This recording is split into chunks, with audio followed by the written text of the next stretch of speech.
Hi, so today I'm going to be going over the 14 punctuation marks. Yes, 14. There are a lot of them.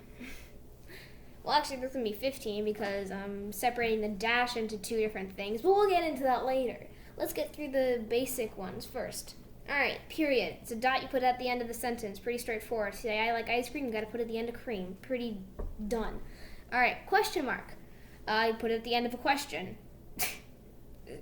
Go figure. So if you're saying, what's your favorite type of candy? Question mark. Alright, next, exclamation point or exclamation mark. There are two different ways to say it. I say exclamation point. You could say exclamation mark. Okay, whatever. An exclamation point adds emphasis or extra meaning to a sentence. So if saying, oh my goodness, that puppy is so adorable. At the end of that, you might put an exclamation point to express meaning. Whoa.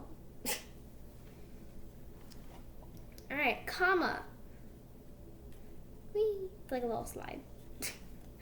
Commas are used for pause in the sentence and can be used to break up a sentence if it gets lengthy. For example, if you're saying, I'm doing my homework right now, comma, and it's really difficult.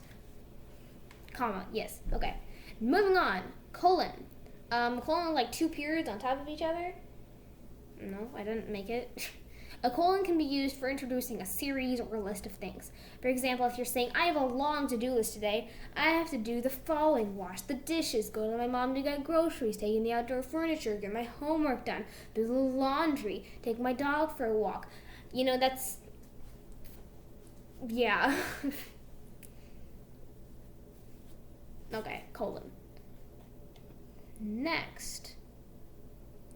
Apostrophe. It's like a comma in the sky. It's floating. Yay, levitation. Woo, okay. So an apostrophe takes the place of a single letter, a vowel, to make more word... I can't talk. To make... An apostrophe takes the place of a single vowel to make words more convenient to say. Okay, there we go.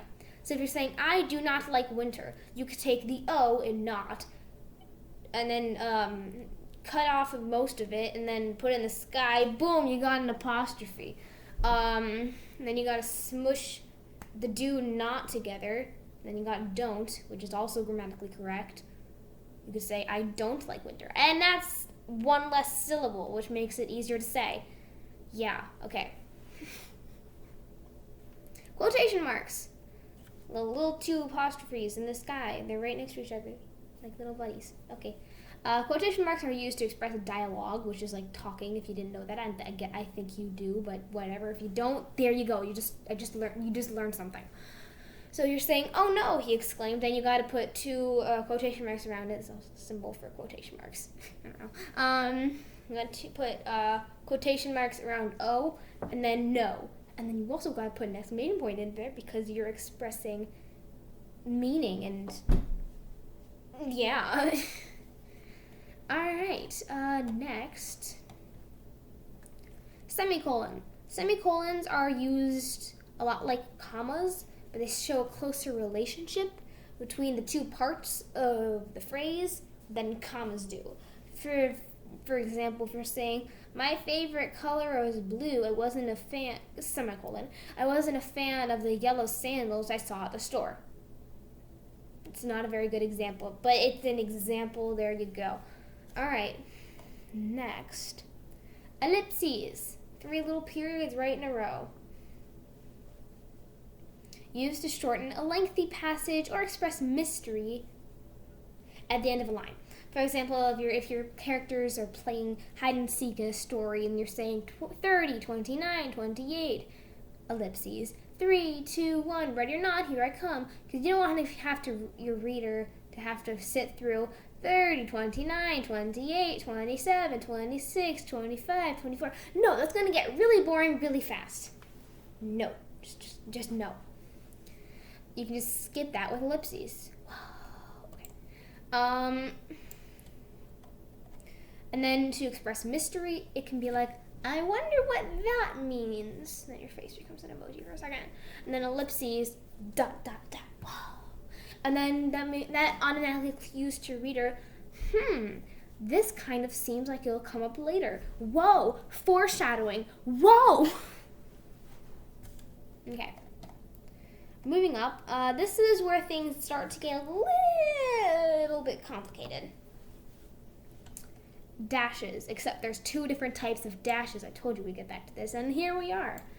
Dashes, so there's two different types, the N dash and the M dash. So the N dash is used to show connections or range. It's kind of a dark example, but if you go to a graveyard and, like, you know, on the tombstones where they say, like, how long the person lived for example, like 1936 to 2002 or something. That's an example. An N dash is on the keyboard. You just press it, boom. I don't know why I said that, but I did deal with it. M dash, M dash.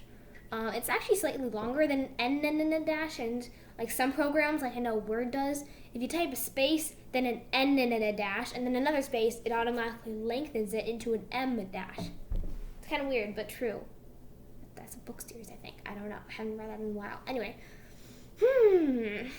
An M dash can be used like a comma or a semicolon.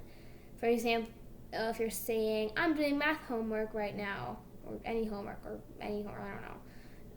Whatever. And then M dash is really difficult. There's a homework example from earlier.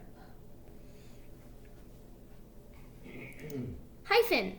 A hyphen is like an N dash, but different. It's used to connect compound words. For example, if you're saying, this is my to-do list, in between to and do, you got a hyphen. So it looks exactly the same as the N dash, but it has a different name and a different meaning. I don't know. I didn't make the rules. Next, parentheses. This is where things get kind of complicated. Well, N and M and whatever. Parentheses are used when presenting a little bit of extra information that's not critical to have, but would be helpful. For example, if you're saying, what's a good example? I don't have a good example for this, and I don't want to use it. So if you're saying, I was sitting down with my little sibling because he needed help with his homework. And then, like in parentheses, you might say, he found this subject particularly difficult. In parentheses, I don't know. That's just an example. Okay. Braces. Ugh, I hate braces. It's like, it's a weird symbol thingy. Also, it's used in math sometimes, but I'm not here to teach you math. Okay, moving on. Braces are used when the writer is presenting a list of choices. For example, if you're saying, what color do you want? Braces. Blue, red, pink, yellow, green, black, and braces to buy the sweatshirt in. Then the character can respond like yellow, green, pink, black, red, blue. I don't know. Whatever their favorite color is, I don't know. Brackets. Brackets suck.